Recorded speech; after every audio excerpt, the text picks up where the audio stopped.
बंदी छोड़ सतगुरु रामपाल जी परमेश्वर जी की जय हो।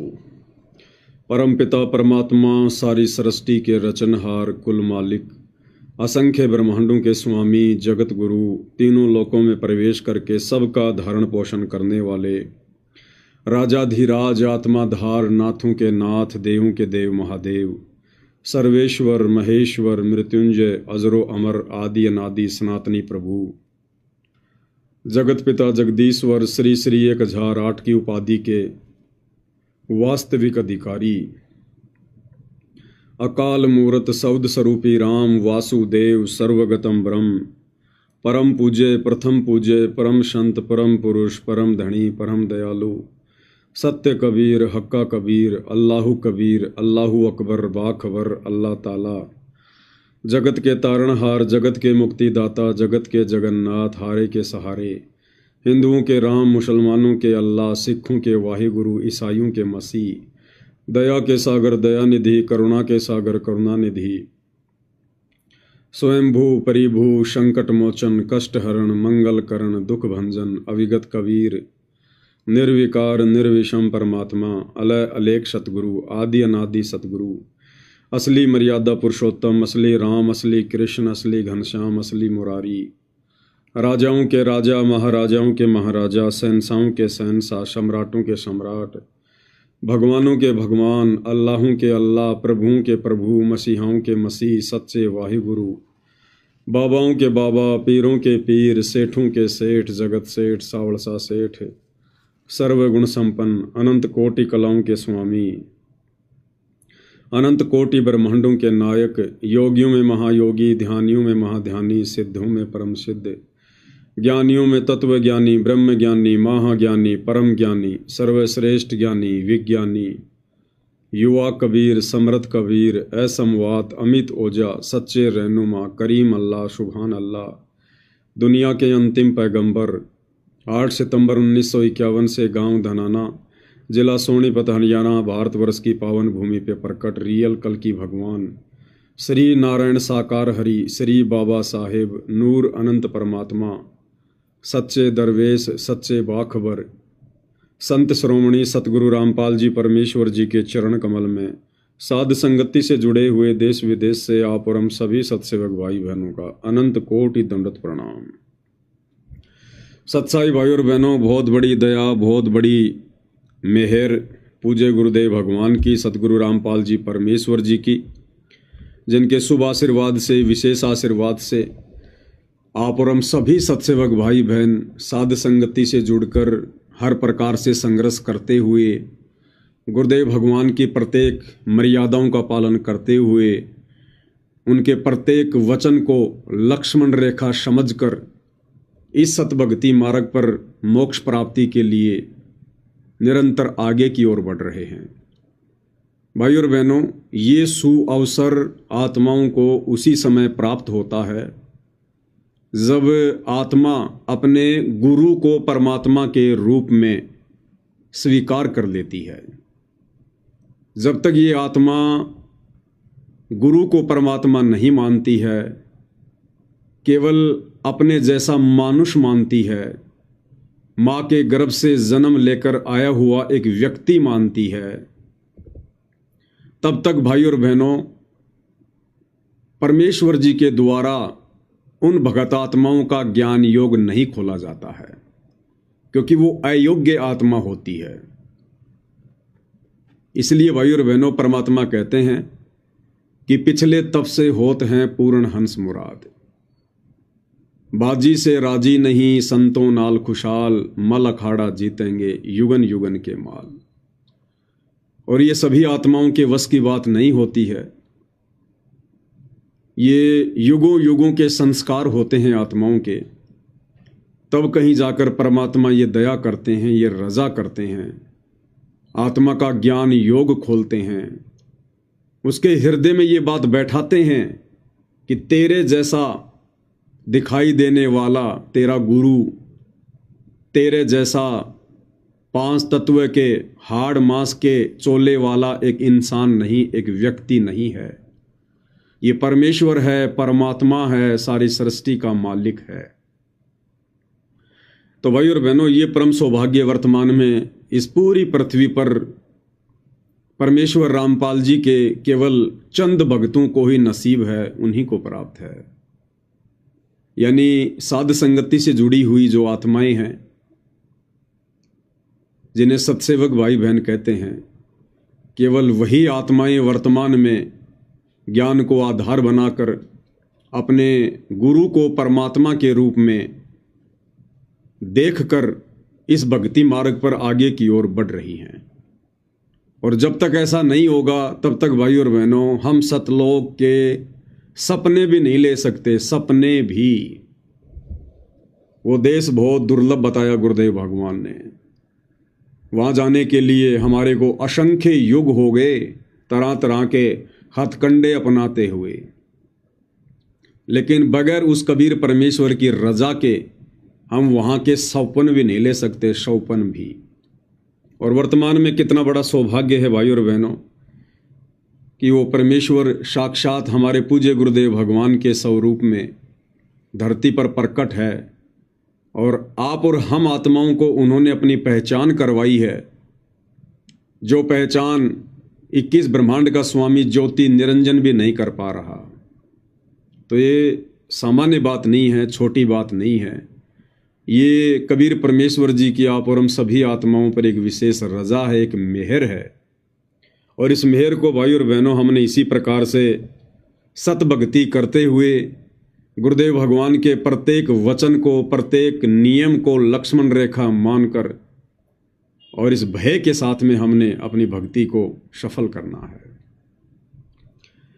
अब भाई और बहनों देखो, परमात्मा आगे उन्होंने अपनी भक्ति दे दी, अपनी रजा बख्श दी, तो यहाँ की जो शक्ति है काल, उसको ये सब अच्छा नहीं लगेगा। वो तरह तरह के हथकंडे अपनाएगा, उन भक्तों के मन में शंका पैदा करने का प्रयास करेगा, संदेह पैदा करेगा।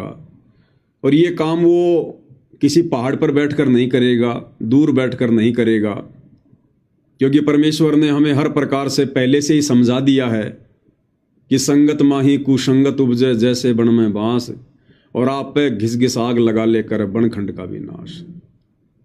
काल को इस बात का अच्छे से पता है कि ये तत्व ज्ञान होने के बाद ये जगत वाले लोग इन भक्तों को नहीं तोड़ पाएंगे।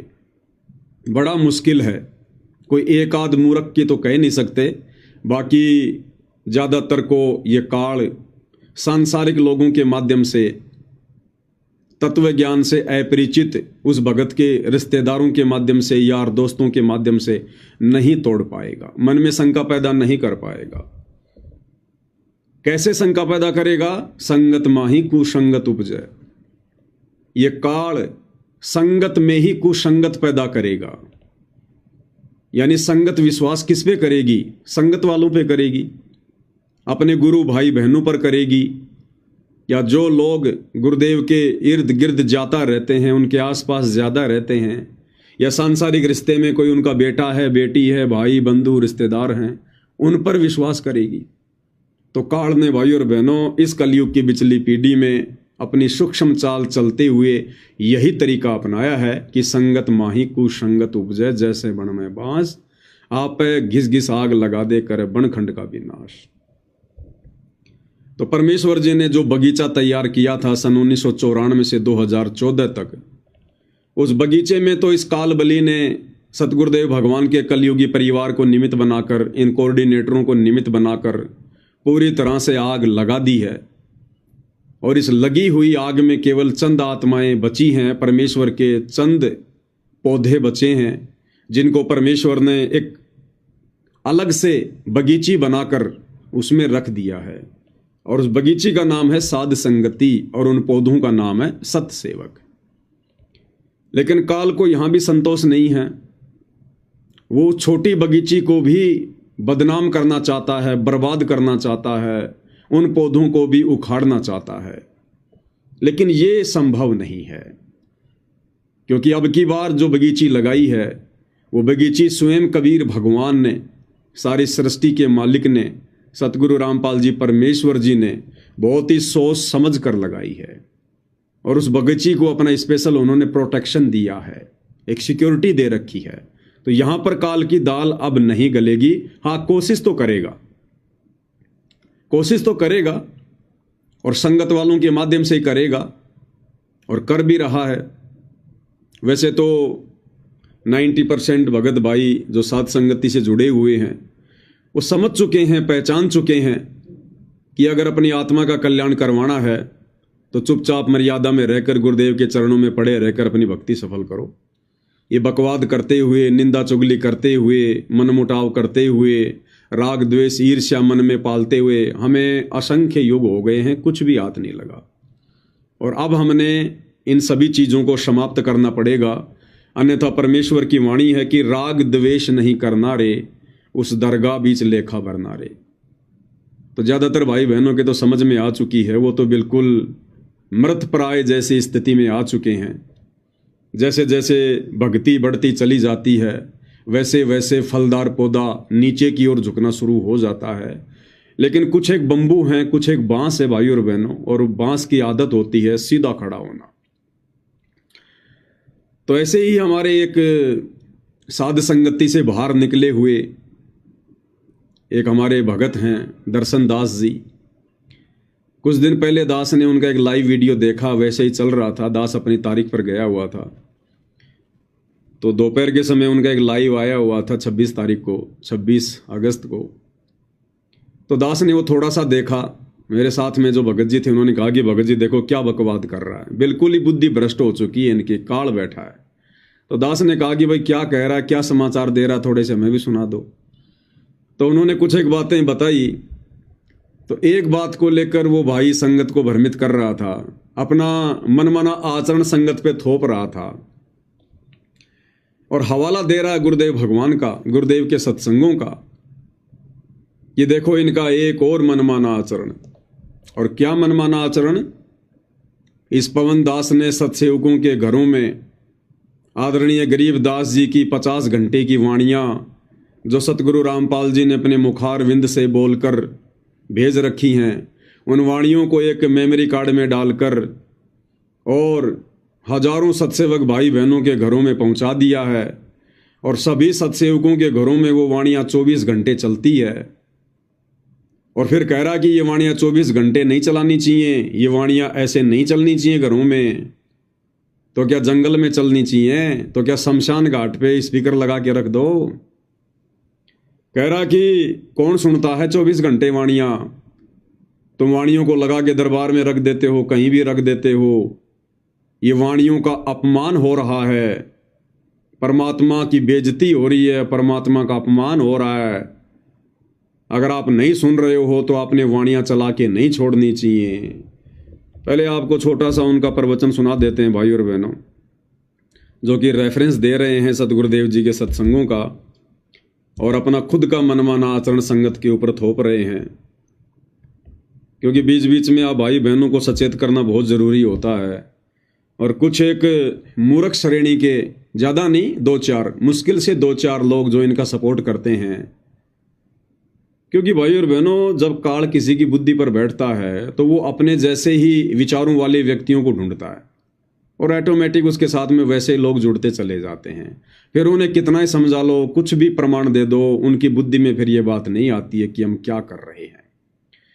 तो आदरणीय गरीबदास जी महाराज जी की अमृतवाणियाँ सदग्रंथ साहिब की पूज्य गुरुदेव भगवान के मुख कमल से जो घरों में चल रही हैं पाठ के रूप में, उन वाणियों को लेकर भी इन लोगों को बड़ी तकलीफ हो रही है, बड़ी परेशानी हो रही है। ना इनकी जेब से हमने कोई मेमोरी कार्ड लिया, ना इनकी जेब से कोरियर के पैसे लगे, ना इनकी जेब से हम कोई पैसे लेकर स्पीकर खरीद के लाए, ना हम इनको सुना रहे, और फिर भी इन लोगों को बेवजह प्रॉब्लम हो रही है। तो क्या कह रहे हैं ये भाई साहब, थोड़ा सा इनका तत्व ज्ञान सुन लेते हैं। और अच्छा, एक बात और रहेगी, एक क्रिया इन्होंने और बता दी। इन्होंने एक चिप बनवा दी। अच्छा। वो गुरु ग्रंथ साहिब की अमर वाणियों की एक चिप बनवा दी पवन जी ने। अच्छा। और वो सबके घरों में, सबके दरबार में रखवा दी कि 24 घंटे इन वाणियों को चलाओ। सही बात है। तो 24 घंटे उस वाणियों को चलवा रहे हैं जी। अब गुरुदेव ने क्या बताया? गुरुदेव ने बताया, चाहे ये सत्संग हो, चाहे ये तीनों समय की नित्य कर्म हो, तीनों समय की, कोई सी भी वाणी हो, अच्छा, यदि हम कोई उसको सुन नहीं रहे हैं और पीछे से वो चल रहा है, तो उन अमर वाणियों का अभिमान है, अच्छा, वो अपमान है उनका, ठीक है, उन वाणियों का अपमान है, अच्छा, अपमान होता है। अब ये 24 घंटा उसमें चलाते हैं, क्या रात को 24 घंटा इसमें कोई सुनता है इनके घरों में? सुनता है कोई? जिन्होंने यहाँ लगा रखी है दरबार में या कहीं भी वो चिप लगा के। अब बताओ भाई और बहनों, इनको इन बातों से भी दिक्कत हो गई है। और क्या कह रहा है कि गुरुदेव ने कहा है, देखो काल ऐसे मूर्ख बनाता है भाई और बहनों, और मूर्ख बन जाते हैं वो प्राणी जिनको ज्ञान आधार नहीं होता। गुरुदेव भगवान का रेफरेंस दे रहा है कि गुरुजी कहते हैं चाहे सत्संग की वाणी हो, चाहे तीनों समय की आरती, संध्या आरती, नित्य नियम की वाणियां हो, अगर आप सुन नहीं रहे हो और आपने लगा रखी है तो वो उन वाणियों का अपमान हो रहा है, भगवान की बेइज्जती हो रही है। और क्या कह रहा है, गुरुजी ने कहा है। अब इसने सत्संग तो दिखाया ही नहीं कि गुरुजी ने कौन से सत्संग में कही है ये बात, लेकिन हम जरूर दिखा देते हैं जिसमें पूज्य गुरुदेव भगवान कह रहे हैं, जिन दो बातों का इन्होंने हवाला दिया है ना, कि गुरुजी कहते हैं कि चाहे सत्संग हो या चाहे आरती हो, उनको चला के नहीं छोड़ना चाहिए अगर आप नहीं सुन रहे हैं तो, वरना उनकी बेइज्जती हो जाएगी। अब गुरुदेव इन्हीं दो बातों के बारे में क्या कह रहे हैं? परमात्मा तो ये कह रहे हैं कि बच्चों, चाहे ये सत्संग हो या चाहे ये तीनों समय की आरती हो, अगर इनको चलाने के बाद में अगर आपको नींद भी आ जाती है किसी कारण से, यदि आप सो भी जाते हो, तो भी ये आपके पाप कर्मों का नाश करती है ये वाणी। यानी भगत के सोने के बाद भी ये वाणियां उसके शरीर के ऊपर काम करती हैं। ये परमेश्वर की अमर वाणियां हैं, अमृत वाणियां हैं। तो गुरुदेव क्या कह रहे हैं और भाई साहब बिल्कुल उसके उल्टा प्रचार कर रहे हैं, और फिर कहते हैं कि हम ज्ञान आधार से बातें कर रहे हैं। अब गुरुदेव भगवान क्या कह रहे हैं भाई, वो भी सुन लेते हैं। तो उस परमात्मा के वचन में, परमात्मा की वाणी में इतनी शक्ति है कि वो ना सुने, चाहे वहां वैसे बैठा रहे, और चाहे वो सो भी ज्यादा, आरती चल रही हो, बाल जैसे कोई लेट गया, नींद आ गई, चलो लेट जा, सत्संग चल रहा है तो बैठ गया, बैठा रहे, चाहे कुछ भी सोचता रहे, ना सुने, चाहे दूसरे कमरे में बैठ जाए लेकिन कानों में ये सुनती हो, तो वहां भी असर करेगी ये वाणी। उसके शरीर के पाप को, अंतःकरण के वो पाप कट जाएंगे जो ज्ञान यज्ञ से कटने होते हैं। अब बताओ भाई और बहनों, परमात्मा क्या कह रहे हैं, और परमात्मा का ही हवाला देकर ये लोग उल्टा ज्ञान प्रचार कर रहे हैं। अरे भाई, ये अमृत वाणियां हैं, पाठ प्रकाश की वाणियां हैं।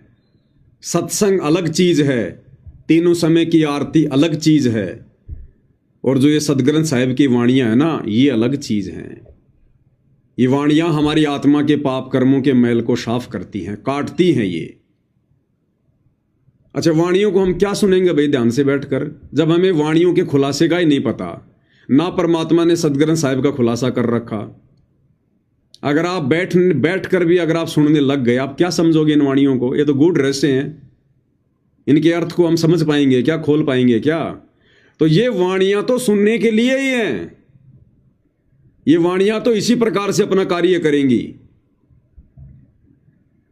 जिस प्रकार गुरुदेव भगवान ने हमें क्या बताया कि आदरणीय गरीबदास साहिब के पंथ में एक व्यक्ति था, और उस व्यक्ति ने गरीबदास जी की कुछ वाणियों को सिद्ध कर लिया। गरीबदास जी की वाणियों को उसने सिद्ध कर लिया, और उसमें से एक वाणी उसने सेलेक्ट कर ली, जिसको कहते हैं गारुड़ू मंत्र, गारुड़ू मंत्र, और लाखों बार उसका जाप करके उसको सिद्ध कर ली। और यदि किसी व्यक्ति को सांप खा जाए, सांप काट जाए, तो वो व्यक्ति तो हो गया बेहोश, वो तो बेहोश हो गया, वो तो निंद्रा में चला गया, वो तो कोमा में चला गया, उसको तो होश ही नहीं है। और वो गारुड़ू व्यक्ति उन वाणियों को उस बेहोश व्यक्ति के पास में खड़ा होके बोलता है, उच्चारण करता है।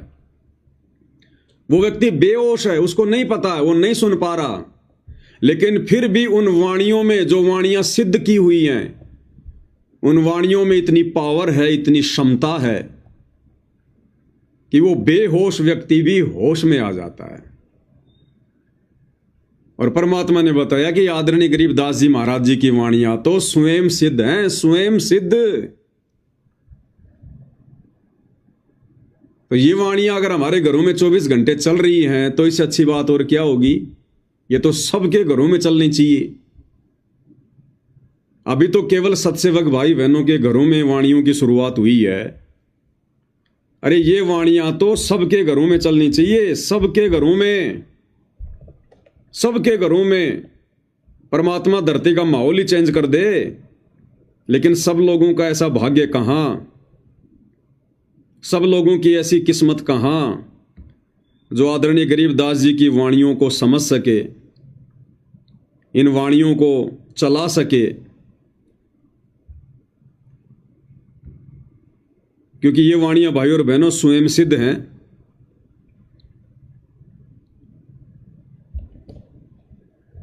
और ये वाणियां 24 घंटे हम सत्सेवक भाई बहनों के घरों में चल रही हैं। ये तो सबके घरों में चलनी चाहिए, सबके घरों में। ये तो स्वयं सिद्ध वाणियां हैं। इन वाणियों ने अपना जो कार्य करना है वो ये वाणियां करती रहती हैं। कहता कौन सुनता है? अरे शरीर सोता भाई, आत्मा थोड़ी सोती है।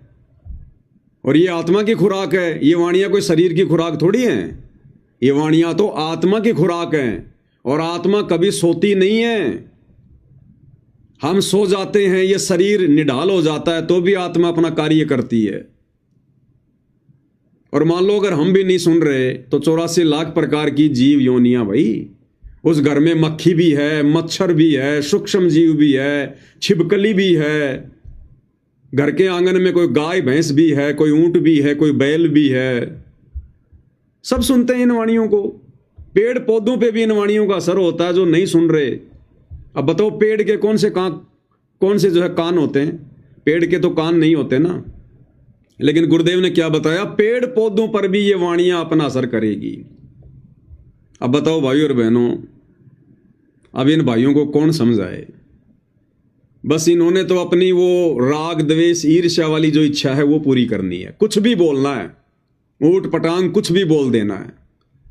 अब गुरुदेव के सत्संगों का हवाला दे रहा है कि वाणी अगर कोई नहीं सुन रहा है तो वाणियां नहीं चलानी चाहिए, वाणियों की बेइज्जती होती है। और गुरुदेव कह रहे हैं वाणी चलाकर, आरती चलाकर अगर आप सो भी जाते हो तो भी ये वाणियां अपना काम करती हैं। बताओ, बिल्कुल एकदम सरासर झूठ बोल रहा है। तो भाई और बहनों, इन लोगों के अंदर वो ईर्ष्या भावना बहुत तेजी से अपनी जगह बना रही है और एक दिन इनको थोतला कर देगी, इनको खोखा कर देगी। तो हमने इन लोगों की बातों पे ज़्यादा ध्यान नहीं देना चाहिए। परमेश्वर ने हमें किस प्रकार से आदेशित किया है, निर्देशित किया है। दास उनके सत्संग सुनाकर या भाई बहनों को कोई बात बताता है, मनमाना आचरण आपके ऊपर नहीं थोपता है। तो ये परमेश्वर की वाणियां, ये तो घर घर में चलाने के लिए दी है परमात्मा ने, घर घर में। एक तो आदरणीय गरीबदास जी की वाणियां, ऊपर से पूर्ण ब्रह्म परमेश्वर सतगुरु रामपाल जी के मुखारविंद से उच्चारित, ये तो हमारे पाप कर्मों को भस्म कर देंगी, भस्म। और बाकी संगत ये नहीं सुन रही, मर्यादा में रह के भक्ति नहीं कर रही, तभी तो उनके सिर पे काल बैठा हुआ है। नहीं तो ये भक्ति का समय है। बकवाद इस समय हमारे आसपास भी नहीं फटकनी चाहिए, आसपास भी। तो सत्सेवक भाई बहन इन वाणियों को अपने अपने घरों में चला के रखते हैं। और जब सत्सेवक भाई बहन गुरुदेव भगवान का कोई सत्संग सुनते हैं तो वाणियों की आवाज को बिल्कुल धीमा कर देते हैं, 1 नंबर पे कर देते हैं, ताकि वाणियां हमें डिस्टर्ब ना करें।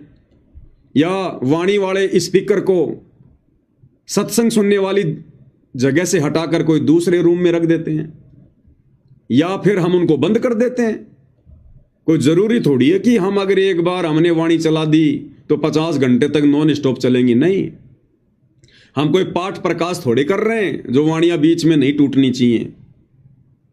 ये तो एक ज्ञान यज्ञ है, वाणियों का अपना असर है जो होता रहेगा, क्योंकि शब्द कभी खंड नहीं होता और ये शब्द ब्रह्मांड में जाता है और ऊपर जाकर अपनी एक परत बना लेता है, फिर उस शब्द का वैसा प्रभाव नीचे सभी प्राणियों पर पड़ता है। इसे धीरे धीरे वातावरण बदलता है, माहौल बदलता है। तो जब जब हम सत्सेवक भाई बहन गुरुदेव का सत्संग सुनते हैं या तीनों समय की आरती करते हैं या सुमरण करते हैं, तो या तो हम इन वाणियों को बंद कर देते हैं या बिल्कुल एक नंबर पे स्लो स्लो करके हम उस जगह से दूसरी जगह पर उस स्पीकर को रख देते हैं या हम उसको कुछ समय के लिए बंद कर देते हैं। इसमें क्या दिक्कत है? और अब तो हमें ऐसी आदत पड़ चुकी है, अगर हमारे घरों में धीरे धीरे मंद मंद आवाज में अगर ये परमेश्वर जी की वाणियां नहीं चलती हैं तो हमें तो ऐसा लगता है जैसे शमशान घाट है। हमें अच्छा सा ही नहीं लगता। इसलिए धीरे धीरे परमेश्वर की वाणियां चलती रहती हैं। रात को बड़े अच्छे से नींद आती है और ना जाने रात्रि में परमेश्वर हमारे कितने पाप कर्मों को हटा देते हैं, हमारी आत्मा का कितना मैल परमात्मा झाड़ देते हैं, क्योंकि ये स्वयं सिद्ध वाणियां हैं, परमेश्वर की वाणियां हैं। अब काल नहीं चाहेगा भाई और बहनों की ये वाणियां आत्माएं सुने, इन वाणियों को अपने घरों में चलाएं, वो नहीं चाहेगा। इसलिए संगत माही कुसंगत उपजे, जैसे बण में बांस, आप घिस घिस आग लगा देकर बण खंड का भी नाश। तो सतलोक आश्रम मैनेजमेंट हरियाणा वालों के वहां तो इस काल का दाव लग गया। लाखों को इसने भ्रमित कर दिया, मर्यादा तोड़वा दी, सारे उल्टे भक्ति विरुद्ध कर्म करवा दिए। और अब इसने साध संगतियों में धीरे धीरे एंट्री मारनी शुरू की है। तो भाई और बहनों, साध संगतियों में इसकी दाल नहीं गलेगी। यहाँ तो परमेश्वर के ज्ञान आधार से आत्माएं जुड़ी हैं, देखा देखी में भेड़ चाल वाली आत्माएं नहीं हैं। अगर कोई देखा देखी में भेड़ चाल में जुड़ता है तो ज़्यादा दिन वो साध संगति रूपी खूटे से बंध के नहीं रहता। परमात्मा उसका खूटा उखाड़ देते हैं और वो वहाँ से भाग जाता है। तो भाई और बहनों, हमने तो हर स्थिति में गुरुदेव भगवान के ज्ञान को आधार बनाकर ही आगे बढ़ना है। साथ में भाई और बहनों,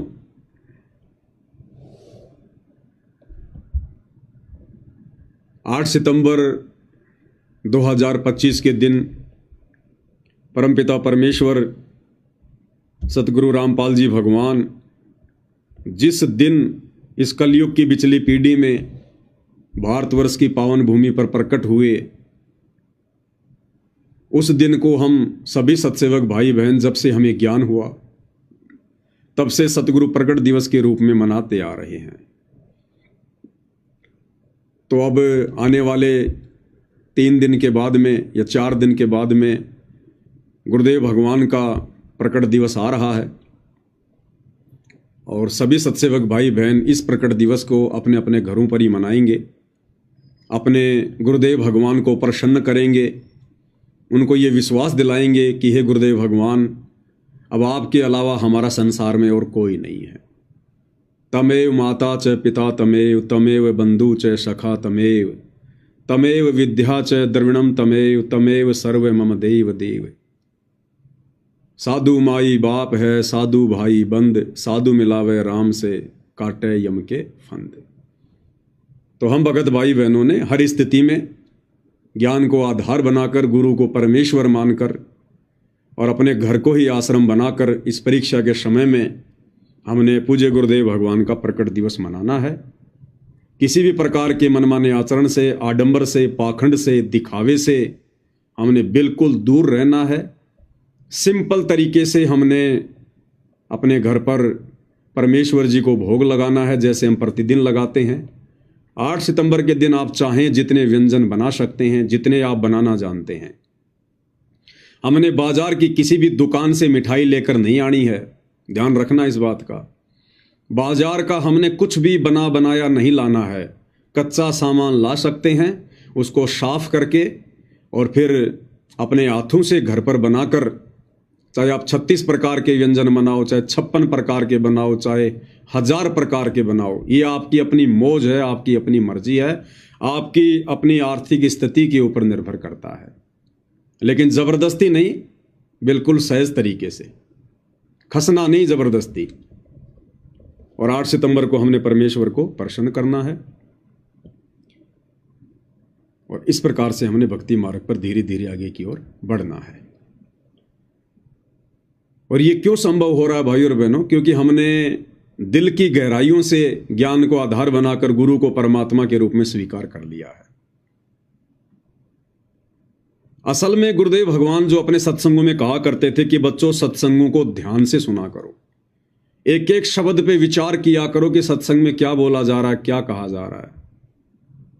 असल में अब हमें वो सत्संग समझ में आ रहे हैं। अब हमने उस विधि से सत्संगों को सुनना प्रारंभ किया है और अब साध संगति से जुड़ने के बाद और विशेषकर गुरु को परमात्मा मानने के बाद, क्योंकि गुरु को परमात्मा मानने के बाद ही भाई और बहनों हमारा ज्ञान योग खुलता है। उससे पहले नहीं खुलेगा, चाहे हम कितना प्रयास कर लें, हम कितनी कोशिशें कर लें, उससे पहले हमारा ज्ञान योग नहीं खुलेगा। दास आपको परमेश्वर जी का एक छोटा सा सत्संग सुनाएगा ताकि हमारे को दृढ़ विश्वास हो भाई और बहनों कि वर्तमान में ही हमें ये बातें क्यों समझ में आई है कि गुरु ही परमात्मा है, गुरु ही भगवान है, गुरु ही सारी सृष्टि का मालिक है। हमें वर्तमान में ये बात क्यों समझ में आई है? क्योंकि वर्तमान में गुरुदेव भगवान ने हमारा ज्ञान योग खोल दिया है। परमेश्वर ने हमारा ज्ञान योग खोल दिया है। तो भाई और बहनों, एक छोटा सा सत्संग है, ध्यान से सुनना, क्योंकि दास जब भी गुरुदेव भगवान के सत्संग सुनता है तो परमेश्वर तुरंत दास का ध्यान डाइवर्ट कर देते हैं जब भी कोई विशेष पॉइंट आता है। और ये अब हम सभी भाई बहनों के साथ में बन रही है। जितने भी साथ संगति से जुड़े हुए भाई बहन हैं, हम चाहे आधी घंटे सत्संग सुने, हम चाहे काम करते करते सत्संग सुने, लेकिन अब हमारा ध्यान कहाँ रहेगा? गुरुदेव के सत्संगों में, गुरुदेव की वाणियों में। और भले ही माता बहनें रोटी बना रही हैं या कुछ और काम कर रही हैं और दूसरी तरफ गुरुदेव का सत्संग चल रहा है, तो ध्यान तो हमारा सत्संग में रहेगा। और जैसे ही सत्संग में कोई विशेष बात आएगी, तुरंत हमारा ध्यान एकदम से आकर्षित हो जाएगा। उस काम धंधे से हमारे हाथ रुक जाएंगे और एकदम हमारा ध्यान केंद्रित हो जाएगा कि गुरुदेव क्या कह रहे हैं। ये सब क्यों हो रहा भाई और बहनों? ये पहले क्यों नहीं हो रहा था? अरे पहले नाम दीक्षा लेने के बाद हम खूब सत्संग सुना करते थे, 2-2 घंटे के, 3-3 घंटे के। कभी भी हमारा दिमाग एकदम से सुन्न नहीं होता था, किसी भी पॉइंट पे एकदम ध्यानमग्न नहीं होता था। हमें समझ में नहीं आता था गुरु जी क्या कह रहे हैं, बस हम सुने जाते थे। लेकिन अब जैसे ही कोई विशेष पॉइंट आता है, तुरंत हमारी आत्मा स्टॉप हो जाती है कि गुरु जी क्या कह रहे हैं परमात्मा। तो ये अब वर्तमान में क्यों हो रहा है और सत्सेवक भाई बहनों के साथ में क्यों हो रहा है? आश्रम से जुड़ी आत्माओं के साथ अब भी नहीं हो रहा। वो तो अब भी सुने जा रहे हैं। ये हमारे साथ में क्यों हो रहा है? इसका एक रीजन है भाई और बहनों। और रीजन क्या बताया गुरुदेव भगवान ने? परमात्मा ने रीजन क्या बताया? गुरुदेव इस सत्संग में कह रहे हैं कि बच्चों 650 साल पहले भी परमात्मा आए थे और उन्होंने आपको यही सब बातें समझाने की चेष्टा की थी, अपना भक्ति विधान बताने की चेष्टा की थी, ये मूल ज्ञान बताने की चेष्टा की थी, लेकिन हम समझ नहीं पाए। परमात्मा चाहते थे बताना। 650 साल पहले भी परमात्मा हमें मूल ज्ञान से परिचित करवाना चाहते थे, हमें अपने विधान से परिचित करवाना चाहते थे, स्वयं से परिचित करवाना चाहते थे। लेकिन भाइयों और बहनों, उस समय क्या हुआ?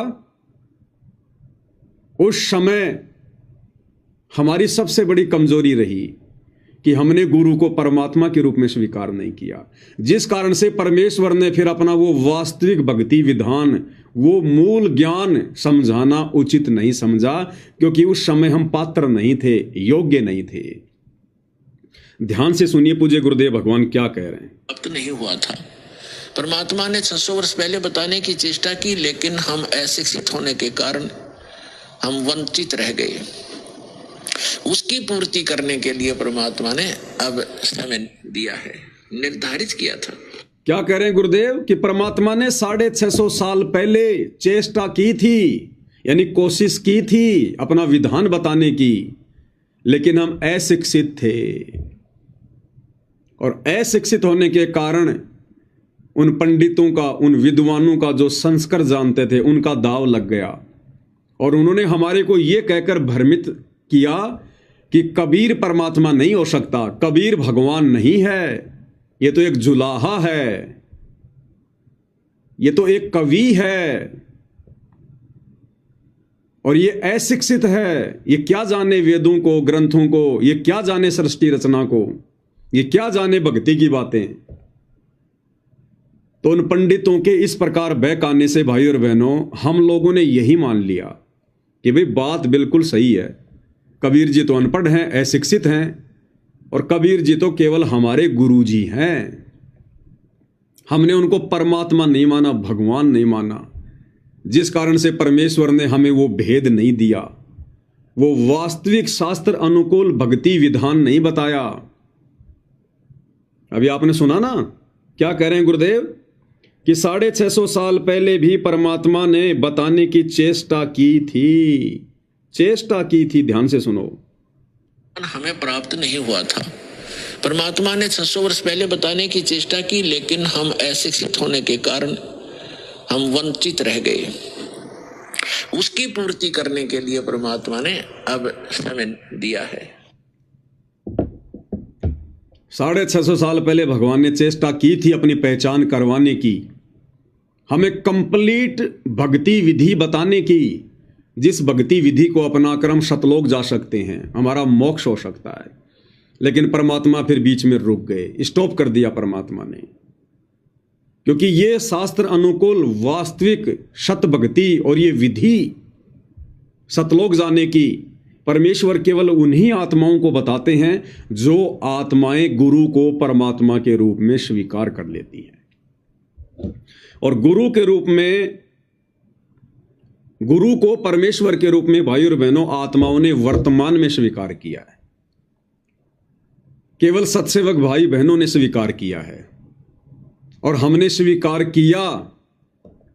इसीलिए गुरुदेव भगवान ने हमें वो वास्तविक भक्ति विधि बता दी, हमें सतलोक जाने का रास्ता बता दिया कि भैया सतलोक कैसे जाओगे, सतलोक तो गुरु जी लेकर जाएंगे, हम तो जा ही नहीं सकते। गुरु सतलोक कैसे लेकर जाएगा, जब हम गुरु को प्रसन्न करेंगे। गुरु प्रसन्न कैसे होगा, उस विधि से। कौन सी विधि? गुरुदेव को भोग लगाना। यह आज से पहले 4 युगों में किसी ने नहीं किया, ना वर्तमान में 90% संगत कर रही है। गुरुदेव भगवान की आरती उतारना, पाती पंच पोप कर पूजा, देव निरंजन और न दूजा, ये 4 युगों में किसी ने भी गुरु को परमात्मा मान के आरती नहीं उतारी। ना वर्तमान में सतलोक आश्रमों से जुड़ी 90% संगत गुरु को परमेश्वर मानकर उनकी आरती उतार रही है। गुरु को परमेश्वर मानकर उनको आसन देना, उनका बेड लगाना, यह आज से पहले किसी ने नहीं किया। एकमात्र अपने गुरु को ही दंडोत प्रणाम करना, अन्य को शौपन में भी नहीं करना, ना मां को, ना बाप को, ना रिश्तेदार को। ब्रह्मा विष्णु महेश आ जाए तो उनको भी नहीं, ना बड़े से बड़े धर्मगुरु को। ये 4 युगों में आज से पहले नहीं हुआ भाई और बहनों। और ना वर्तमान में सतलोक आश्रमों से जुड़ी 90% संगत कर रही है, केवल सत्सेवक भाई बहन। इन आश्रमों में तो गरीबदास जी को भी दंडोत किया जा रहा है, दादा गुरु जी को, एक भगत को भी दंडोत किया जा रहा है, पंडित चिदानंद जी को, एक भगत को भी दंडोत किया जा रहा है, और दाढ़ी मूंछ वाले कागज के कबीर को भी दंडोत किया जा रहा है। एकमात्र अपने गुरुदेव भगवान का जयकारा लगाना, यह आज से पहले 4 युगों में किसी ने नहीं किया। और ना वर्तमान में सतलोक आश्रमों से जुड़ी 90% संगत कर रही है। ये संगत तो गरीबदास जी का भी जयकारा लगा रही है, दादा गुरु जी का भी जयकारा लगा रही है, दाढ़ी मूछ वाले नकली कबीर का भी जयकारा लगा रही है। सर्व संतों की जय, सर्व भक्तों की जय, धर्मी पुरुषों की जय, श्री काशी धाम की जय, श्री छुडानी धाम की जय। एकमात्र अपने गुरुदेव का जयकारा सत्सेवक भाई बहन लगा रहे हैं। तो ये है वो वास्तविक शास्त्र अनुकूल भक्ति विधि की वो क्रिया, जिन क्रियाओं को करने से गुरु प्रसन्न होता है। बाकी भक्ति तो सभी कर रहे हैं, अरे भक्ति तो सभी कर रहे हैं, लेकिन जो क्रियाएं परमेश्वर साध संगत वाले भाई बहनों से करवा रहे हैं वो क्रिया संसार में कोई नहीं कर रहा। और इन क्रियाओं को किए बिना गुरु अपनी मेहर नहीं बख्शेगा, अपना वास्तविक विधान बताने की चेष्टा नहीं करेगा। इसलिए भाई और बहनों, परमात्मा कह रहे हैं कि 650 साल पहले परमात्मा ने बताने की चेष्टा की थी, लेकिन हम अशिक्षित थे। तो अब परमेश्वर ने दया करी, क्योंकि 650 साल पहले तो किसी ने उनको परमात्मा नहीं माना, केवल अपना गुरु माना, एक संत माना। लेकिन वर्तमान में उनके आशीर्वाद से साध संगति वाले भाई बहनों ने उनको परमेश्वर के रूप में अपने घर में और घट में विराजमान कर लिया है, जिस कारण से परमेश्वर ने फिर हमारे ऊपर वो दया बख्श दी जो दया 650 साल पहले भी नहीं बख्शी, 4 युगों में नहीं बख्शी। हम नीचों से अपनी पहचान करवा दी,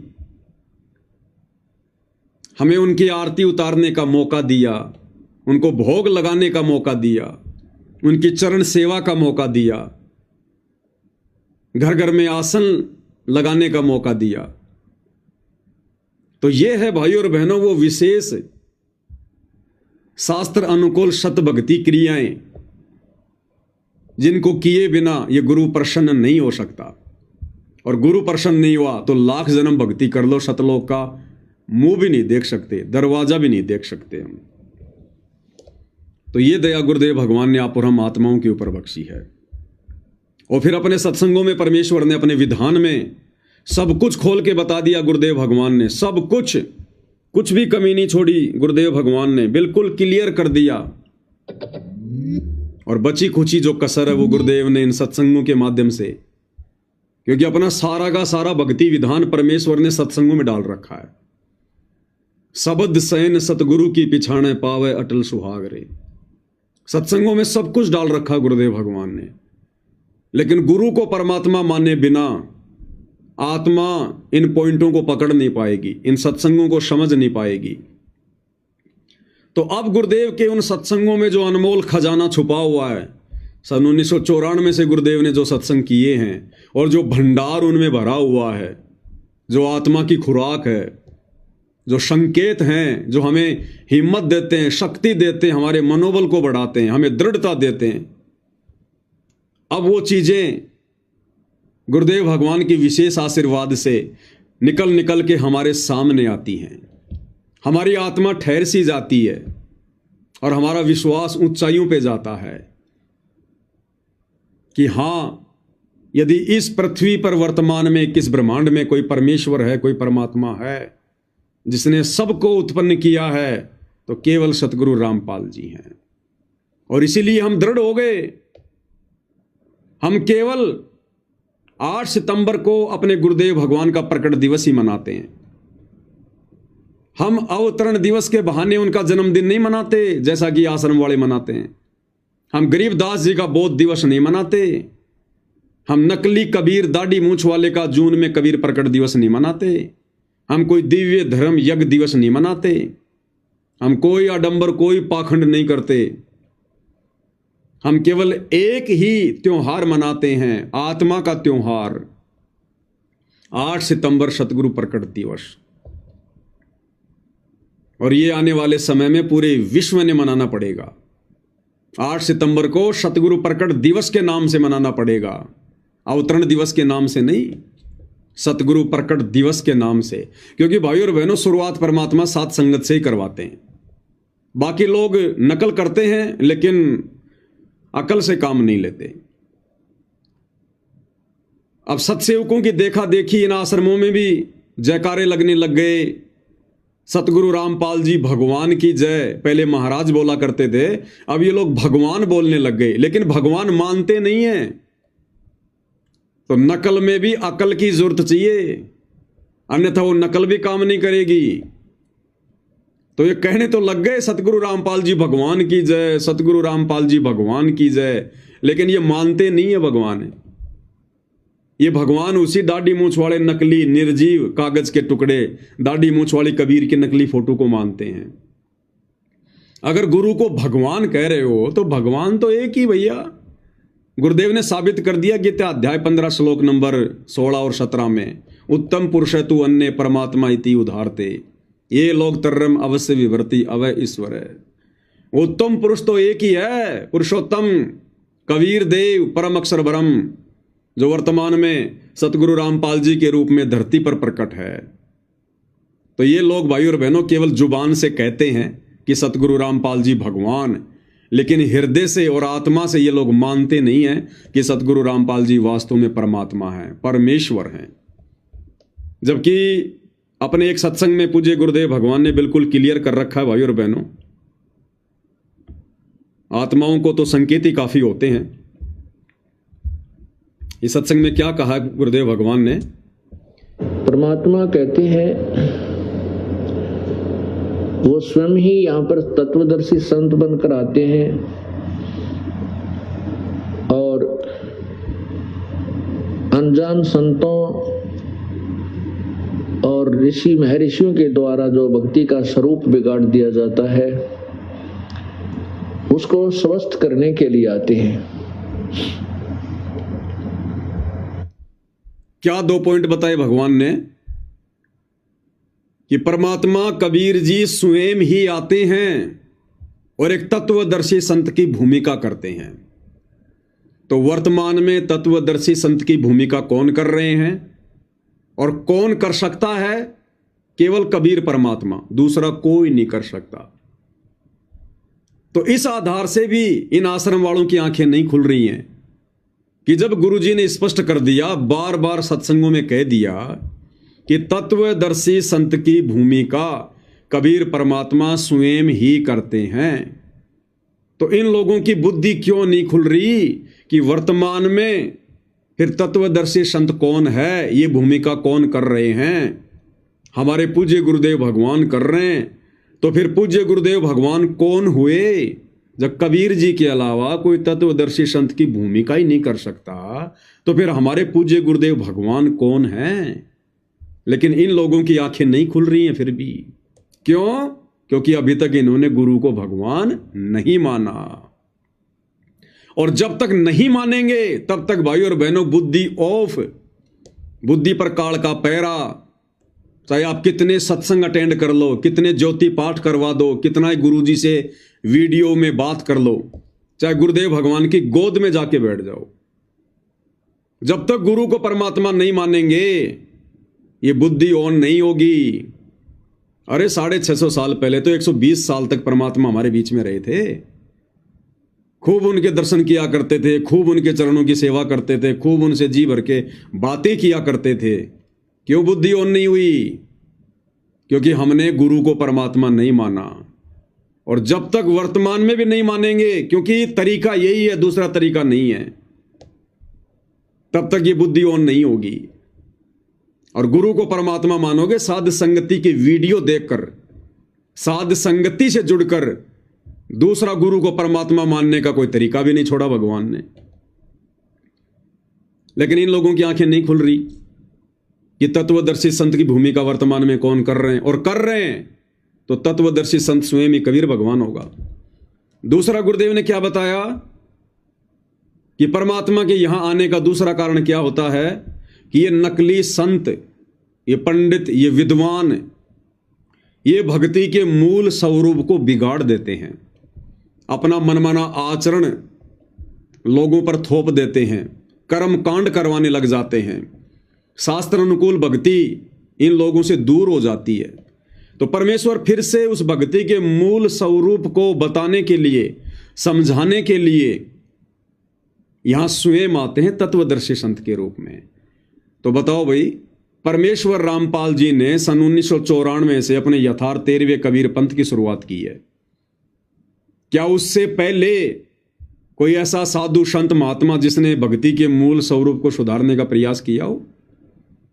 कोई ऐसा साधु संत महात्मा आचार्य शंकराचार्य जो शास्त्र अनुकूल भक्ति विधि किसी को दे रहा हो, बता रहा हो? तो भक्ति के मूल स्वरूप को सन 1994 से किस महापुरुष ने सुधारना शुरू किया? इस बिगड़े हुए भक्ति के स्वरूप को किसने एक नया आकार देना शुरू किया? परमेश्वर रामपाल जी ने। तो यह काम परमात्मा कबीर जी के अलावा कोई दूसरा कर सकता है क्या? अगर कोई होता करने वाला तो उससे पहले करना देता। तो इस आधार से भी यह पहचान होती है कि परमेश्वर रामपाल जी स्वयं कबीर भगवान हैं। लेकिन फिर भी इन आश्रम वालों की आंखें नहीं खुल रही हैं। क्यों? क्योंकि ये गुरु को परमात्मा नहीं मान रहे हैं। वो स्वयं ही परमात्मा होते हैं, वो परम अक्षर ब्रह्म वो स्वयं है, वही संत रूप धारण करते हैं, वही संत रूप धारण करते हैं। आज हमारे गुरुदेव भगवान किस नाम से जाने जाते हैं? संत रामपाल जी। तो संत रूप कौन धारण करते हैं? कबीर जी, परमात्मा कबीर जी। तो वर्तमान में कबीर पंथ में, और वो भी यथार्थ 13वें कबीर पंथ में, कौन आए हैं? पूर्ण संत बनकर, परम संत बनकर। तो इस आधार से भी हमारी आंखें खुल जानी चाहिए कि परमात्मा स्वयं ही संत रूप धारण करते हैं हमें ज्ञान समझाने के लिए। एक परम भक्त की भी भूमिका करते हैं, और एक परम भगत की भूमिका भी परमात्मा कबीर जी स्वयं ही करके दिखाते हैं अपने भक्तों को समझाने के लिए। तो ये भूमिका किसने की भाई? साहिब से सतगुरु भये, सतगुरु से भये संत, और धर धर वेख विशाल अंग, वो खेल आदि और अंत। 17 फरवरी 1988 को आदरणीय गरीबदास जी के 12वें पंथ में प्रवेश करके अपनी वाणी के अनुसार, जो वाणी धर्मदास जी के माध्यम से 650 साल पहले कबीर सागर में लिखवाई थी कि 12वें पंथ हम ही चल आवें, और सब पंथों को मिटाकर एक पंथ चलावें। तो परमात्मा ने तो 12वें पंथ में आना था भाई। परमात्मा तो अपनी वाणी का पक्का है, अपनी जुबान का पक्का है। अरे परमात्मा का विधान तो अटल है, फैल हो ही नहीं सकता। सत्संग में क्या कह रहे हैं गुरुदेव भगवान, लेकिन सत्संग लोग सुनते कहां हैं। अब पूज्य गुरुदेव भगवान क्या कह रहे हैं भाई और बहनों, हमारी आंखें खुल जानी चाहिए। ध्यान से सुनिएगा क्या कह रहे हैं कि परमात्मा जुबान का पक्का है। परमात्मा कौन? कबीर जी जुबान का पक्का है, उसका नियम अटल है, अटल। तो 650 साल पहले धर्मदास जी के माध्यम से कबीर सागर में ये वाणी किसने लिखवाई? अपनी जुबान से बोलकर ये वाणी किसने लिखवाई कि 12वें पंथ हम ही चल आवें, और सब पंथों को मिटाकर एक पंथ चलावें? परमात्मा कबीर जी ने। तो आज क्या वो परमात्मा कबीर जी जो अपनी जुबान का पक्का है, क्या वो फैल हो जाएगा? क्या कह रहे हैं परमेश्वर? जो जन मेरी शरण है ताका हूं मैं दास, और गेल गेल लाग्या फिरो, जब तक धरती आकाश। कहते एक बार जो मेरी शरण में आ गया और मेरे परम संत से नाम लेकर के भक्ति प्रारंभ कर दी, फिर वो चाहे विचलित भी हो गया, काम तो बढ़ गया उसका, क्योंकि जन्म घने और हो जाएंगे, फिर बाद में ब्रह्माटी घनी हो जाएगी, लेकिन वो समर्थ, वो जुबान का पक्का है, उसका कानून कभी डगमग नहीं होता, उसका नियम अटल है। वो अपने नियम अनुसार फिर भी हमारे पीछे पीछे भटकता ही रहता है। तो क्या कह रहे हैं गुरुदेव कि वो समर्थ, वो परमात्मा जुबान का पक्का है, उसका विधान कभी डगमग नहीं होता, उसका नियम अटल है। तो जो परमात्मा जुबान का पक्का है, तो भाई क्या वर्तमान में भगवान की जुबान फैल हो गई क्या? जो 12वें पंथ में खुद ना आकर संत रामपाल जी को भेज दिया। क्या जुबान फैल होगी भगवान की? और जिस भगवान की जुबान फैल हो जाए फिर उसकी भक्ति से मोक्ष कैसे मिलेगा? तो इस आधार से भी हमें यह दृढ़ विश्वास होना चाहिए कि साध वचन पलटे नहीं चाहे पलट जाए ब्रह्मांड। 12वें पंथ हम ही चलावें, सब पंथों को मिटाकर एक पंथ चलावें। तो बिल्कुल एंड टाइम पे आए परमात्मा, ताकि हमारी याद बनी रहे, हम भगत भाई बहनों को विश्वास हो जाए। 17 फरवरी 1988 को आदरणीय गरीबदास जी के 12वें पंथ में उसी कबीर भगवान ने अपनी वाणी अनुसार कि 12वें पंथ हम ही चलावें, और 12वें पंथ में प्रवेश किया। 12वें पंथ समाप्ति की ओर था। 12वें पंथ के अंतिम गुरु आदरणीय राम देवानंद जी, जिन्हें हम अपना दादा गुरु कहते हैं, बिल्कुल एंड पॉइंट पर थे। वो 107 वर्ष की उम्र हो चुकी थी और परमेश्वर अपनी वाणी के अनुसार तुरंत आ गए। तो 17 फरवरी 1988 को परमेश्वर रामपाल जी ने, इस कबीर भगवान ने अपनी वाणी अनुसार, अपनी जुबान अनुसार, जो अपनी जुबान का पक्का है, 12वें पंथ में प्रवेश किया कि 12वें पंथ हम ही चलावें। और फिर सब पंथों को मिटाकर एक पंथ चलावें। फिर 6 साल उन्होंने एक परम भगत की भूमिका निभाई। अभी आपने सुना ना कि वो परमात्मा एक परम भगत की भूमिका भी निभाते हैं। तो मालिक ने परम भगत की भूमिका भी निभानी थी, परमेश्वर रामपाल जी ने। तो 1988 से 1994 तक 6 साल पूज्य गुरुदेव भगवान ने लीलामय तरीके से मुंह बोला गुरु बनाकर और एक परम भगत की भी भूमिका निभाई कि एक परम भगत में क्या लक्षण होते हैं।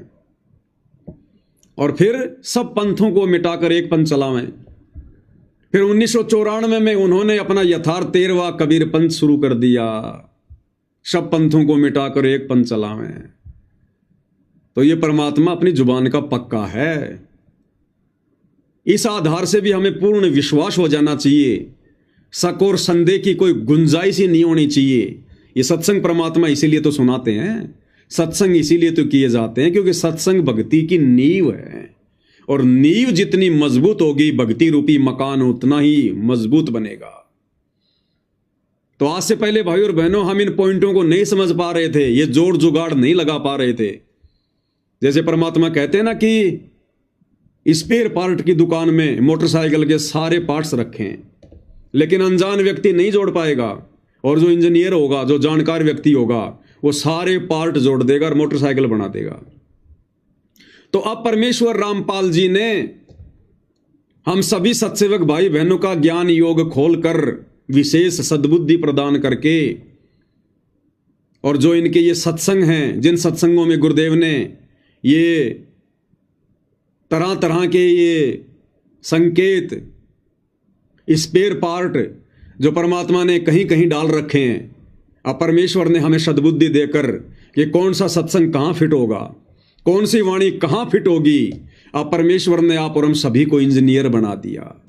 अब हम आसानी से ये मोटरसाइकिल बना सकते हैं भक्ति वाली, आसानी से समझ जाएंगे कि हमारे गुरुदेव भगवान कौन हैं, क्या परम शक्ति है। तो अब भाई और बहनों, जब हम सत्संग सुनते हैं तुरंत स्ट्राइक हो जाती है। जब भी ऐसा कोई पॉइंट आता है तुरंत आत्मा ठहर जाती है कि गुरुदेव यहां क्या कह रहे हैं, क्या बता रहे हैं, और तुरंत हम भाई बहन उसकी कटिंग कर लेते हैं। और आज देखो यही कटिंगें जो दास ने पिछले 8 वर्षों से शुरू की हुई है, पिछले 8 वर्षों से परमात्मा ने दास को सद्बुद्धि देकर सत्संगों की ये कटिंगें करवानी शुरू कर दी थी। मुझे नहीं पता था कि आगे चलकर ये क्या काम आएंगे, क्या काम नहीं आएंगे। दास तो इनको इकट्ठा करता जा रहा था, इकट्ठा करता जा रहा था। आज देखो भाई और बहनों, ये कटिंगें हमारे काम आ रही हैं। तो इस आधार से भी हमने ये दृढ़ विश्वास हो जाना चाहिए कि धरती पर यदि कोई परमात्मा है, यदि कोई कबीर देव है, तो केवल हमारे पूज्य गुरुदेव भगवान हैं, इनके अलावा कोई नहीं है। तो एक परम संत की भूमिका भी कबीर परमात्मा स्वयं निभाते हैं। तो एक परम भगत की और परम संत की भूमिका भी पूज्य गुरुदेव भगवान ही निभा रहे हैं। वही एक परम भक्त की भी भूमिका करते हैं।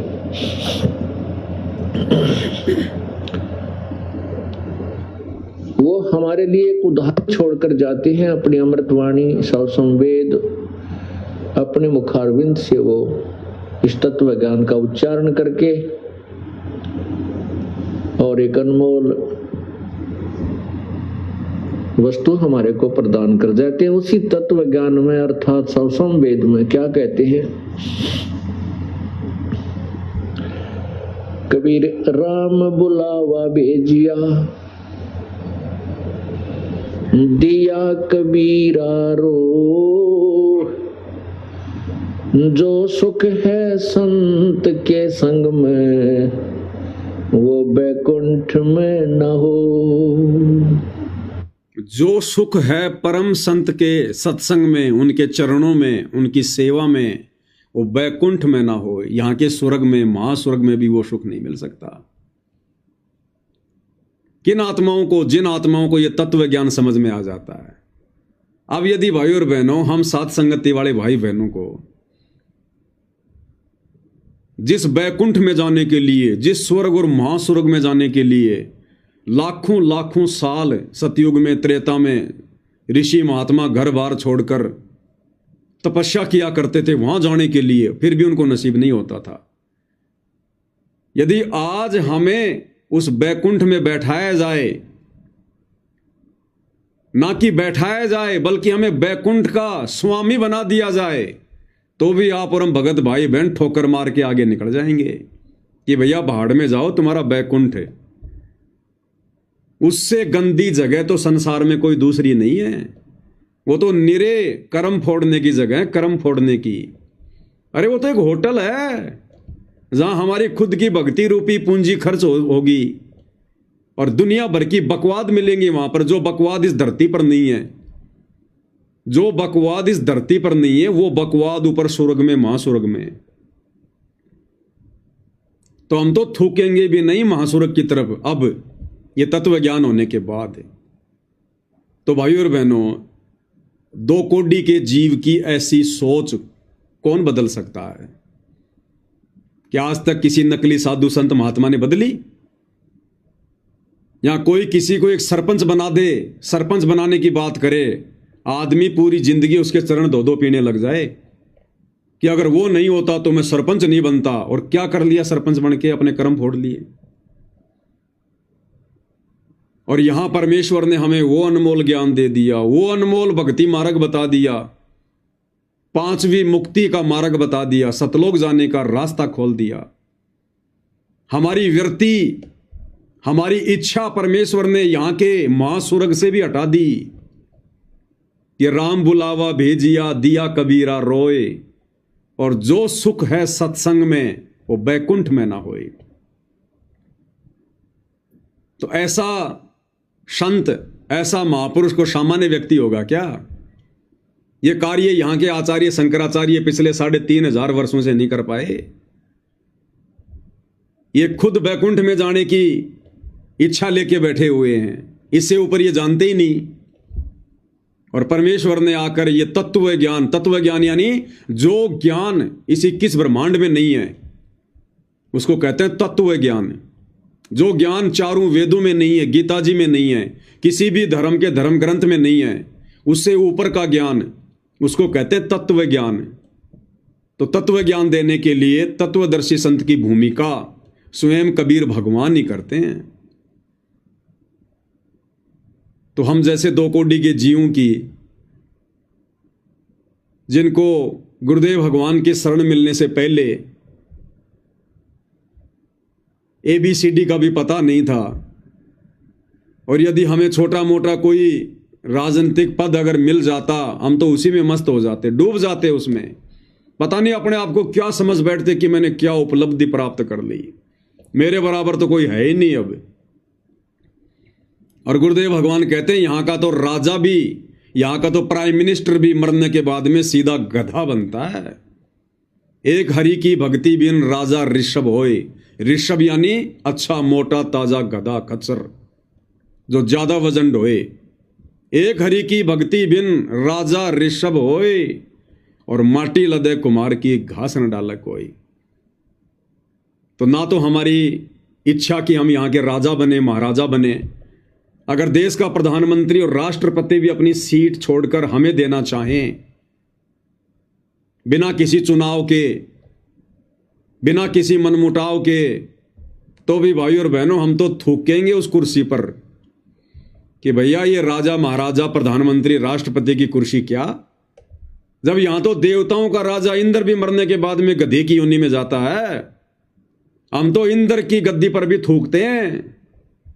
जो सुख हमारे गुरुदेव भगवान के चरणों में है, उनकी भक्ति में है, उनकी पूजा पाठ में है, वो सुख भैया यहाँ के महास्वर्ग में भी नहीं है। फिर ये छोटी मोटी राजपद, ये गद्दियां, ये पदवियां क्या हैं?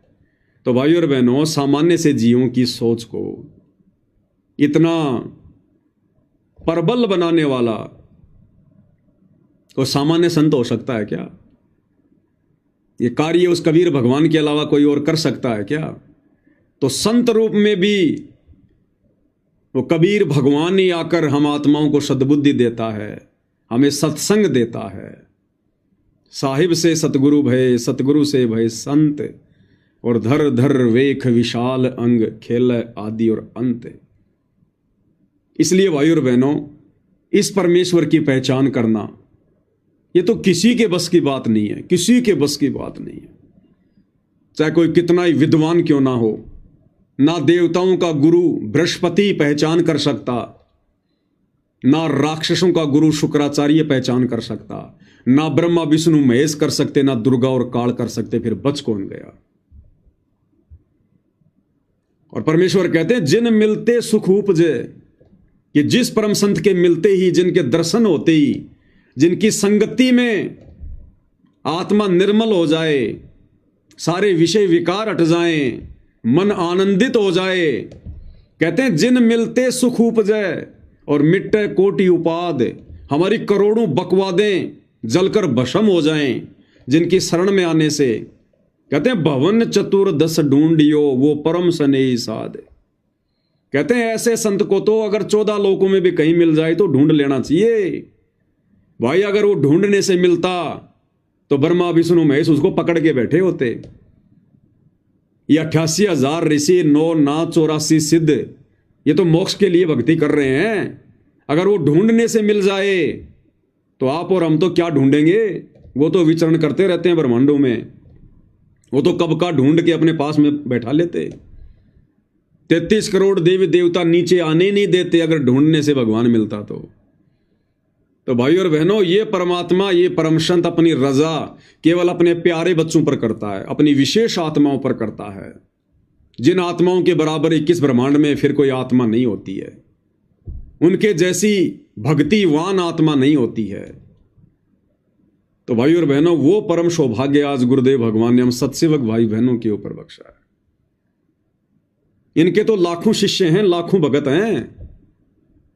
गुरु जी तुम ना भूलियो, चाहे लाख लोग मिल जाएं, और हमसे तुमको बहुत हैं, पर तुम जैसे भगवान हमको नहीं। तो परमेश्वर ने कितनी बड़ी दया बख्शी। अपने लाखों भक्तों में से भी परमेश्वर ने हम सत्सेवक भाई बहनों को छांट के अलग किया है। तो भाई और बहनों, ये हमारे जन्म जन्मांतरों की सत भक्ति का, हमारे दान पुण्य का, हमारे तप, हमारे बलिदान और हमारी उन कुर्बानियों का आज परमेश्वर ने हमें सूत समेत, ब्याज समेत परमेश्वर ने आज हमारी झोली में डाल दिया। वो प्रतिफल जो हम युगों युगों से इस परमेश्वर की शरण में आकर भक्ति जो है करते आ रहे थे। तो अब यदि कोई आत्मा इतना सब कुछ प्राप्त होने के बाद अगर भक्ति से डगमग होती है, अगर अपने गुरु पर अविश्वास करती है, या गुरु ने हमें जो भक्ति क्रिया बता दी है भक्ति सफल करने के लिए कि बच्चों किसी से मनमुटाव मत करना, हमारा यहाँ कोई शत्रु नहीं, कोई हमारा मित्र नहीं है, किसी से राग द्वेष नहीं करना। राग यानी किसी से विशेष प्यार प्रेम नहीं करना, और द्वेष यानी किसी से मनमुटाव नहीं करना।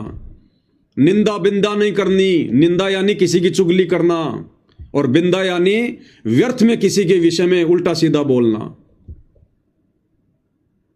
तो अब हमने इनके प्रत्येक वचन पर खरा उतरना है। यदि कोई हमारे विचारों से सहमत नहीं है, या हम किसी के विचारों से सहमत नहीं हैं, तो परमेश्वर का विधान कहता है कि उनसे दूरी बना लो, उनसे दूरी बना लो और अपनी भक्ति पर ध्यान दो।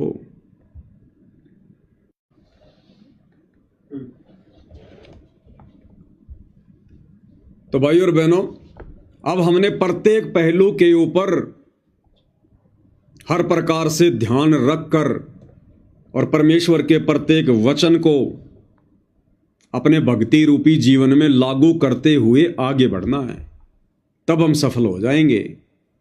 अब हमने राग द्वेष ईर्ष्या मन मुटाव खींचातानी इन चीजों से बिल्कुल दूर हटना है। हाँ, यदि परमेश्वर के मार्ग में कोई अज्ञान फैलाएगा, कोई पाखंड करेगा, कोई गंदगी फैलाएगा, हमारे भगत भाई बहनों को भक्ति मार्ग से भ्रमित करेगा, तो वहां हमारा बोलना जायज है और हम बोल भी रहे हैं और हम बोलते भी रहेंगे। साचा शब्द कबीर का प्रकट किया जगमाही, और जैसे को तैसा कहे सो तो निंदा नहीं। वो तो हमारी जिम्मेदारी बनती है। हमारे बाप ने हमें जो सिखाया, जो पढ़ाया, बेटा वही तो करेगा। तो अज्ञान और पाखंड के ऊपर ही तो परमात्मा ने प्रहार किया है और वही गुरुदेव ने हमें शिक्षा दी है, तो वो काम तो हम करेंगे, लेकिन व्यर्थ में किसी के साथ में खींचातानी नहीं करनी है, परमेश्वर के वचन को नहीं तोड़ना है। तो भाई और बहनों, गुरु रूप में आए हुए कबीर भगवान को पहचानने की जो ये विशेष दया हुई है, ये केवल आप और हम चंद सत्सेवक भाई बहनों के ऊपर हुई है, क्योंकि ये परमात्मा ऐसी रजा करता है। इनके सत्संगों से ही हम समझ सकते हैं, और हर जगह परमात्मा संकेत करते हैं, हर जगह। मेटे और सुख का दाता, दुख मेटे और सुख का दाता, पूर्ण ब्रह्म है आप विधाता, पूर्ण ब्रह्म है आप विधाता। जब चाहे चोला धर आता, जब चाहे चोला धर आता, हुआ सुल्तानी का खवास बधाई में बांटूंगी, मारा हुआ पाठ पर कास बधाई में बांटूंगी। पूर्ण ब्रह्म है आप विधाता, और जब चाहे चोला धर आता, हुआ सुल्तानी के खवास, यानी नौकर बने परमात्मा। अब्राहिम सुल्तान के यहां बांदी बनकर सेज बिछाई। तो पूर्ण ब्रह्म है आप विधाता, और जब चाहे चोला धराता।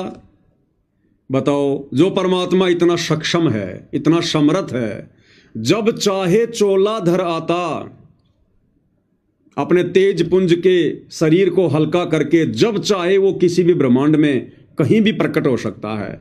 बताओ, फिर उस परमात्मा ने सतलोक से किसी और आत्मा को अपना दास बनाकर, अपना अवतार बनाकर, अपना गुलाम बनाकर, अपना नौकर बनाकर यहां भेजने की क्या जरूरत पड़ेगी? लेकिन भाई और बहनों, हमने गुरुदेव की वाणियों को गहराई से नहीं देखा, हमने विचार विमर्श नहीं किया कि परमेश्वर कह क्या रहे हैं। अरे छुपाने को परमेश्वर ने कब नहीं छुपाया अपने आप को? किस युग में नहीं छुपाया?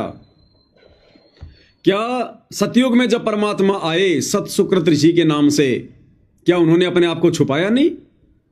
क्या अपने आप को उन्होंने परमात्मा का दास नहीं बताया? इसी कारण से हम सब ने उनको एक ऋषि मान लिया, क्योंकि वो बार बार अपने आप को परमात्मा का भेजा हुआ दास कहा करते थे। जब वो त्रेता में आए, यही भूमिका उन्होंने उस समय की, द्वापर में भी ऐसा किया, और 650 साल पहले का इतिहास तो गुरुदेव हमें सुनाए रहे हैं। बार बार वो अपने आप को दास कहा करते थे। और 650 साल पहले कबीर जी भगवान बताते तो किसको बताते? अगर कोई पूछ भी लेता कि गुरुजी परमात्मा का क्या नाम है, सारी सृष्टि के मालिक का क्या नाम है, तो क्या बताते वो? क्योंकि कबीर नाम से तो खुद ही आए हुए थे। अगर ये कह देते कि भाई सबका भगवान वो कबीर है, तो कोई वैसे ही विश्वास नहीं करे कि लो जी अपने आप को ही परमात्मा कह रहे हैं ये। तो 650 साल पहले तो कबीर जी ने किसी को बताया भी नहीं कि सारी सृष्टि के मालिक का नाम क्या है। जब भी उन्होंने बताया तो अपना खुद का रेफरेंस देना पड़ा कि भाई हम ही अलख अल्लाह हैं, कुतुब गोश और पीर, गरीब दास खालिक धनी हमरा नाम कबीर।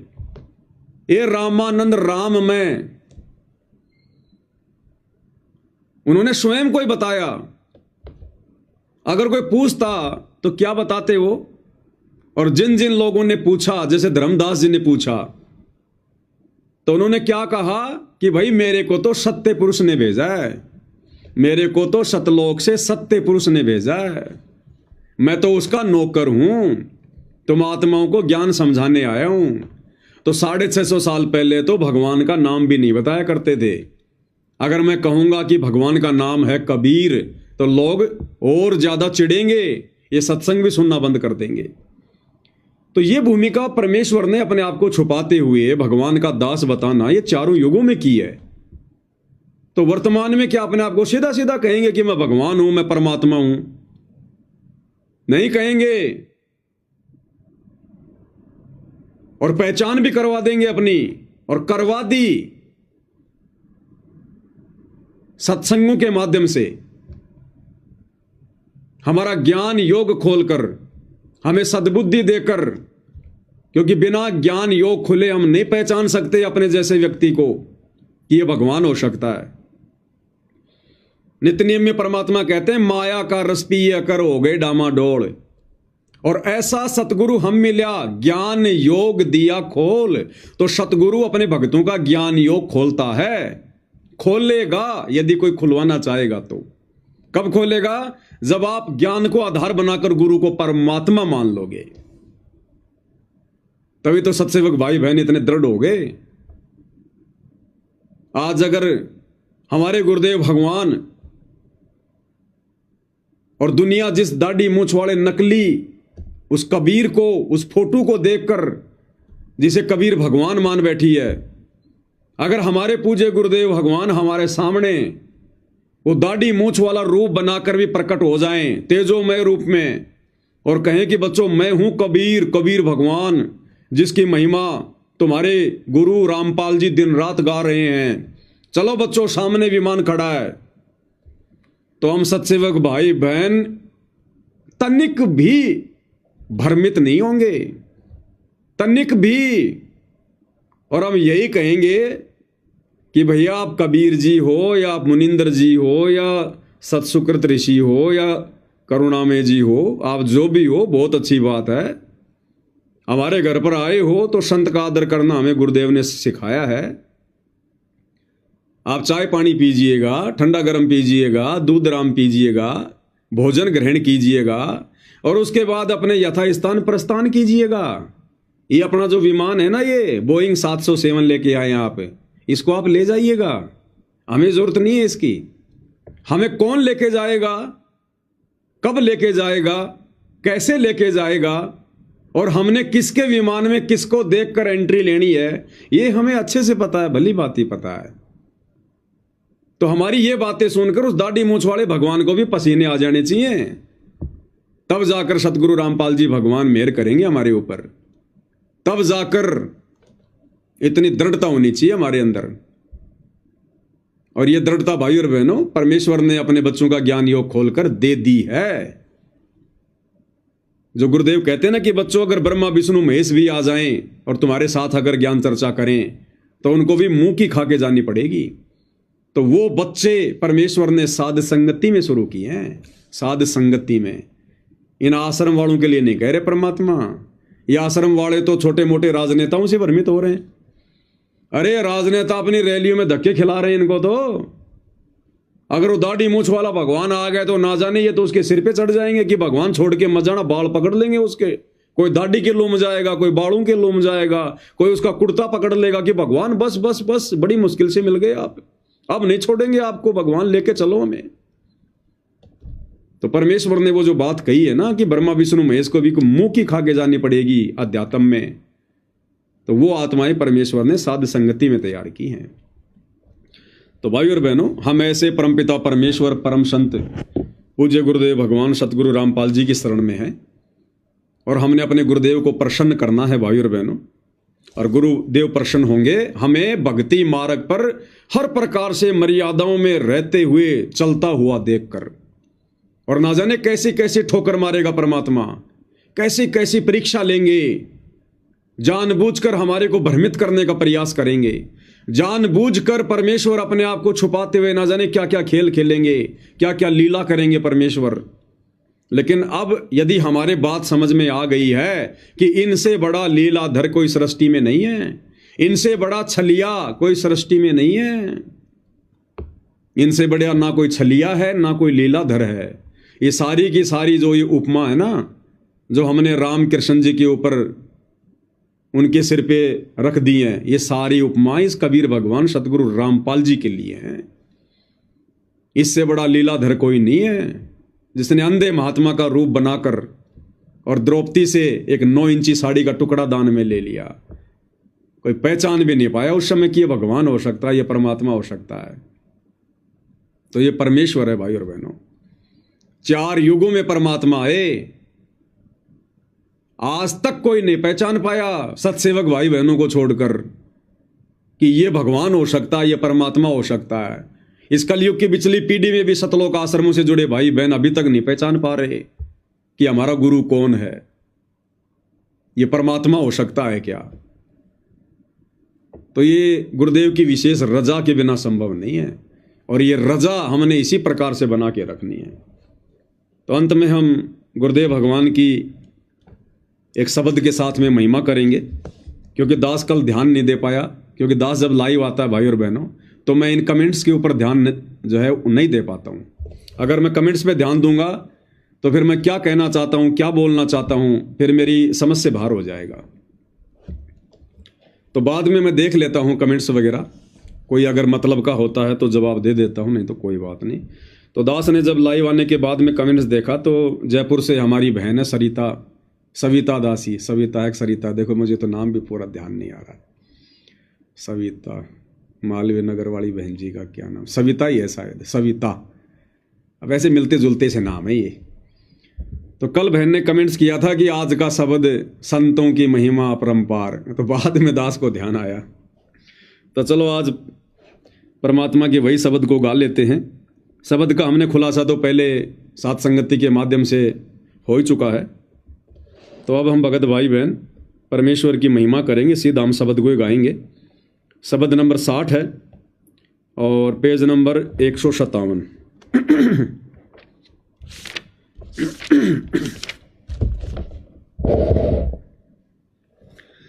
बंदी छोड़ सतगुरु रामपाल जी परमेश्वर जी की जय हो। संतों की महिमा अपरम पार, पूर्ण ब्रह्म मिले करतार। संतों की महिमा अपरम पार, पूर्ण ब्रह्म मिले करतार। ये संतों की महिमा बहुत अपरंपार है। वे स्वयं पूर्ण ब्रह्म होते हैं, स्वयं ही करतार होते हैं, लेकिन अपने आप को छुपाते हैं और फिर ज्ञान से अपनी पहचान करवाते हैं। आज म्हारे आए संत सुजान, तन मन धन वारूंगी प्राण।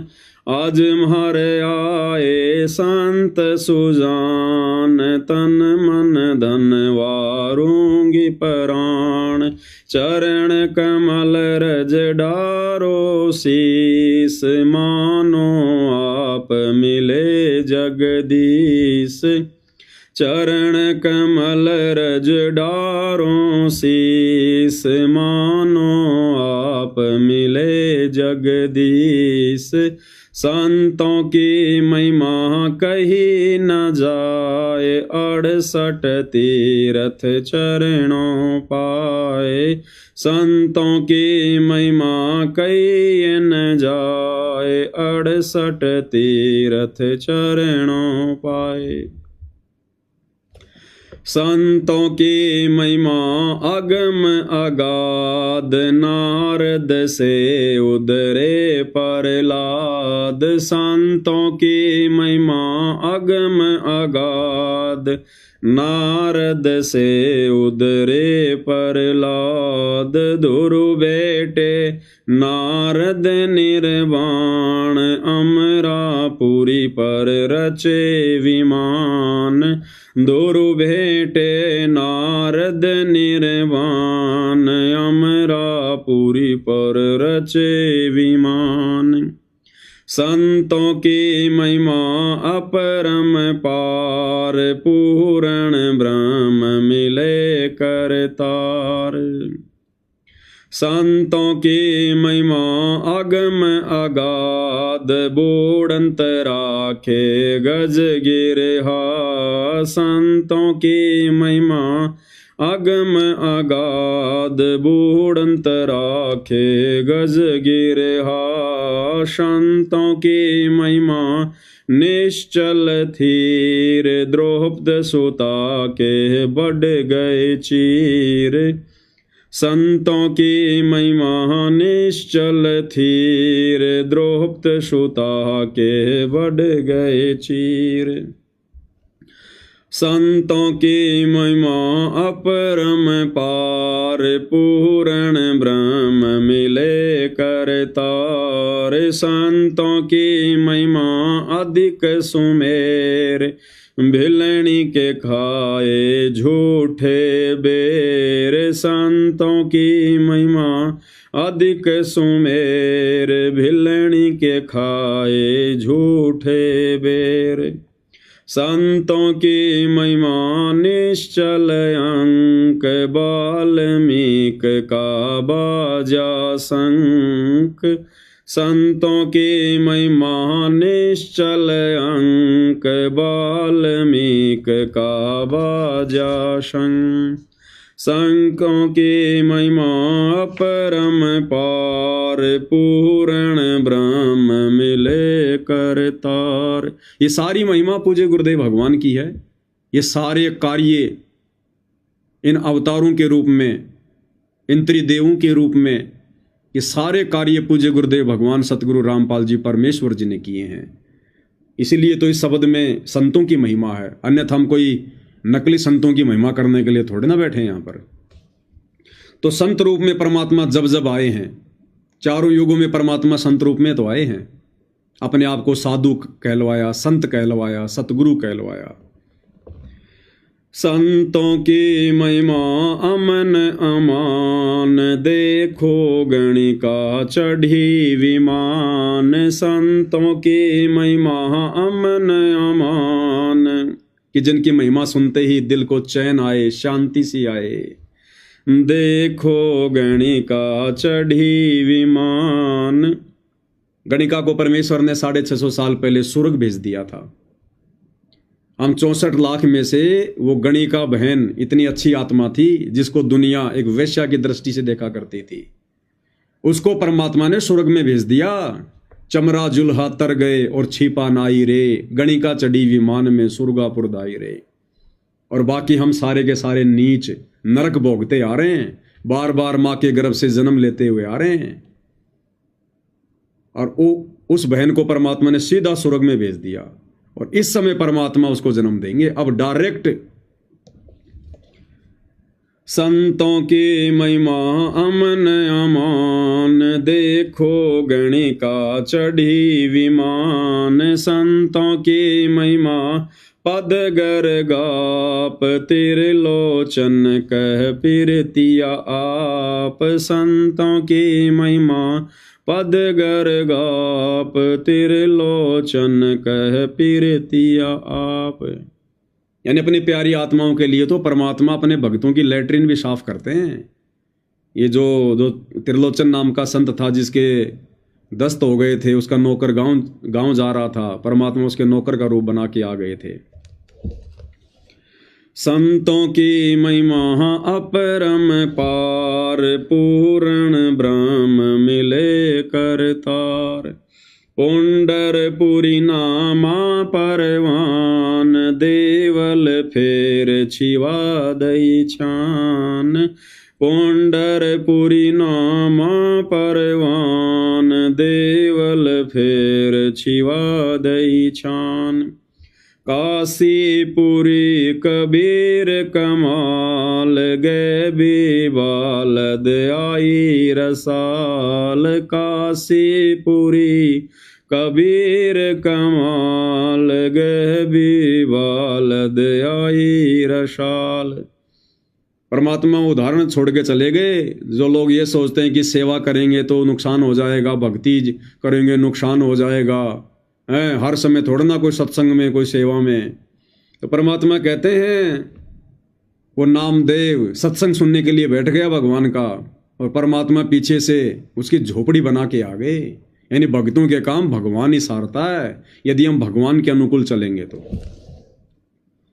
संतों की महिमा अपरम पार, पूर्ण ब्रह्म मिले करतार। दिया भंडारा जन रे दास, कनक जनेऊ पद प्रकाश। दिया भंडारा जन रे दास, कनक जनेऊ पद प्रकाश। संतों की महिमा कई न जाए, पीपा कूद पड़े दरियाए। संतों की महिमा कई न जाए, पीपा कूद पड़े दरियाए। कहते हैं यदि कोई अपने भगवान पर इतना विश्वास भी कर ले, जिस प्रकार सीता जी ने और पीपा जी ने दरिया में छलांग लगा दी, पानी में कोई बचता है क्या? कहते हैं अगर कोई अपने भगवान पर, अपने गुरु पर इतना विश्वास भी कर ले तो परमात्मा फिर उसके विश्वास को टूटने नहीं देते। कहे कबीर सुनो वे साधो मैं तो हूं विश्वास में। परमात्मा ने उस दरिया में द्वारिका रच दी, बाल गोपाल रच दिए, और 7 दिन तक कबीर भगवान सतगुरु रामपाल जी भगत पीपा और सीता के साथ में रहे वहां पर। संतों की महिमा अपरम पार, पूर्ण ब्रह्म मिले करतार। दास गरीब संतन को सेव, 84 मिट गई सुख देव। दास गरीब संतन को सेव, 84 मिट गई सुख देव। संतों की महिमा परम पार, पूर्ण ब्रह्म मिले करतार। दास गरीब संतन को सेव, यानी संत की पूजा करो, 84 मिट गई सुखदेव। लेकिन मिटी कितनी, उसको फिर से 84 में जाना पड़ेगा। परमात्मा ने उसको लंबे समय के लिए स्वर्ग में बैठा दिया। और सुखदेव ऋषि के बारे में क्या बताया गुरुदेव ने, कि जिस समय विष्णु का अवतार, वो राजा हरिश्चंद्र वाली आत्मा जो फिलहाल स्वर्ग में बैठी हुई है, वो कलयुग के एंड में आएगा निकलंक बन के। और जब वो आएगा 10वें अवतार के रूप में राजा हरिश्चंद्र, उस समय ये सुखदेव ऋषि उसका सेनापति होगा। ये सुखदेव ऋषि जो वर्तमान में स्वर्ग में बैठा हुआ है, ये उस कल्कि का, निकलंक का, विष्णु के 10वें अवतार का सेनापति होगा, और लाखों करोड़ों लोगों को मारकर अपने कर्म बिगाड़ेगा और फिर से 84 में जाएगा। तो ये कितना बड़ा सौभाग्य भाई और बहनों। ये सुखदेव जैसे ऋषि भी आप और हमारे आसपास भी नहीं है। और सुखदेव को तो फिर से 84 में जाना, अपने कर्म फोड़ने, और आप और हमें परमेश्वर इसी जन्म में सतलोक लेकर जाएंगे, सदा सदा के लिए 84 से मुक्ति दे देंगे हमें। तो भाई और बहनों, परमात्मा आप और हम सभी के ऊपर कितने रहम दिल हैं, कितने दयालु हैं, कितने मेहरबान हैं। इसलिए तो मुसलमान धर्म में कहते हैं, क्या आता है वो, बिस्मिल्लाहिर्रहमानिर रहीम, यानी शुरू करता हूं उस खुदा के नाम से जो बड़ा मेहरबान, बड़ा रहम दिल अल्लाह। कबीर तो ये है वो परमात्मा। आज आप और हमारे ऊपर मेहरबान हुआ है परमात्मा। आज हमारे ऊपर रहम दिखाई है गुरुदेव भगवान ने, इस परमेश्वर ने।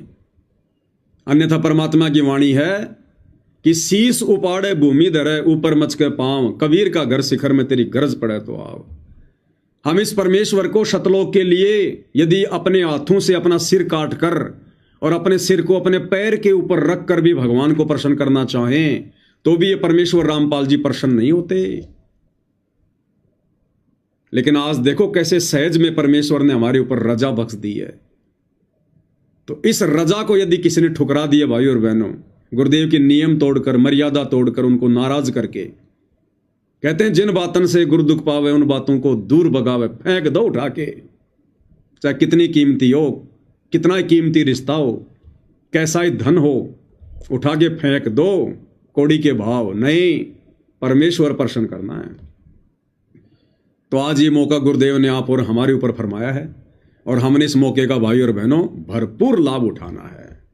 एक भी माइनस पॉइंट हमने अब नहीं छोड़ना इस कलयुग की पिछली पीढ़ी में, और अपने इस मनुष्य जीवन को अंतिम मनुष्य जीवन बनाना है। अंतिम, ये हमारा टारगेट होना चाहिए। चाहे आपकी उम्र 80 साल है, चाहे 70 साल है, आपका टारगेट यही होना चाहिए। भले परमात्मा आपको दूसरा जन्म दे, कुछ भी करे, लेकिन हमारा टारगेट, चाहे हमारे 80 साल की उम्र क्यों ना है, यदि साथ संगति से जुड़े हैं, तो हमारा टारगेट इसी जन्म में कि हम क्या कुछ ऐसा करें जिससे हमारे गुरु प्रसन्न हो और हम पे मेहरबान हो जाए। फिर ये परमात्मा उम्र नहीं देखता, तुम कर दो पल में पार हो जा रजा थारी, सीधा सतलोक में बैठा देगा फिर भगवान। तो ये हमारा अंतिम मनुष्य जीवन, ये हमारा टारगेट होना चाहिए। अगले जन्म की सोचनी भी नहीं है। नित्य नियम में हम पढ़ते हैं ना, अथर्व लक्षणा ग्रंथ में, उसमें एक वाणी आती है, शायद पेज नंबर 30 के ऊपर होगा, अथर्व लक्षणा ग्रंथ। इसमें एक वाणी आती है, अकल अकीन ए जन्म जति अट सिद्धि नो निधि ख्याल।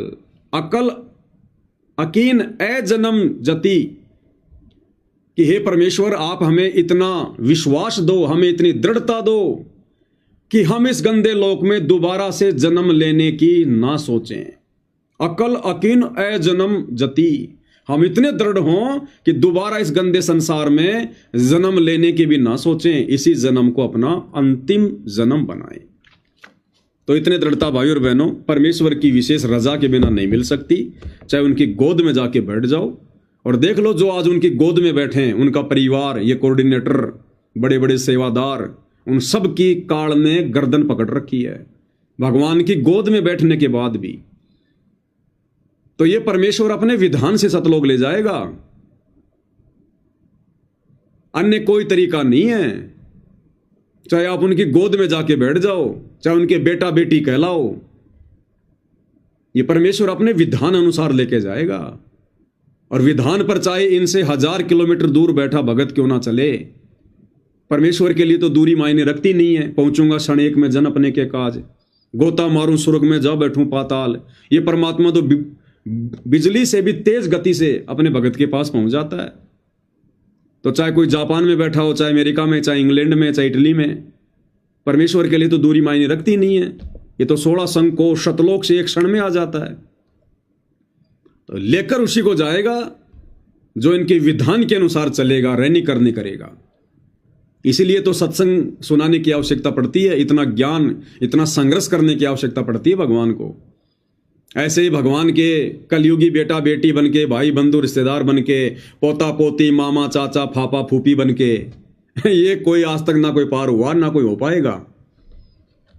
अरे भगवान का बाप बनके आज तक कोई पार हो सकता है क्या? कोई हुआ है क्या? भगवान का गुरु बनके कभी कोई पार हुआ है क्या? भगवान के बेटा बेटी कभी पार हुए हैं क्या?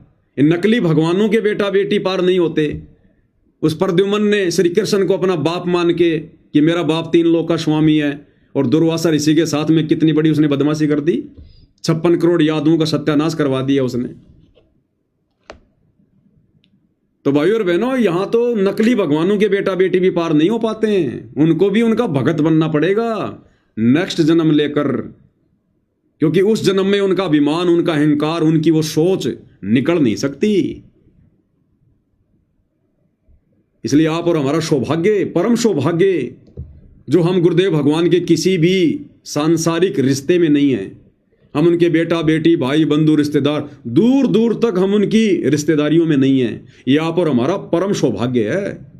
नहीं तो आप और हम भी इसी प्रकार राजनेताओं के तलवे चाट रहे होते, आज अपने कर्म फोड़ रहे होते, और दूसरे भाई बहन साथ संगति से जुड़कर भक्ति की मौज लूट रहे होते। तो ये हमारा बहुत बड़ा सौभाग्य। तो भाई और बहनों, आज की साथ संगति में केवल इतना ही। गुरुदेव भगवान हम सबको आशीष दे, हम सभी का मार्गदर्शन करे, हमें आशीर्वाद दे, और इसी प्रकार से हम काल की प्रत्येक सूक्ष्म चाल को समझकर अपना बचाव करते हुए गुरुदेव के आशीर्वाद से इस भक्ति मार्ग पर निरंतर आगे की ओर बढ़ते रहें। इसी के साथ आज की साथ संगति को विराम। बंदी छोड़। सतगुरु रामपाल जी परमेश्वर जी की जय हो।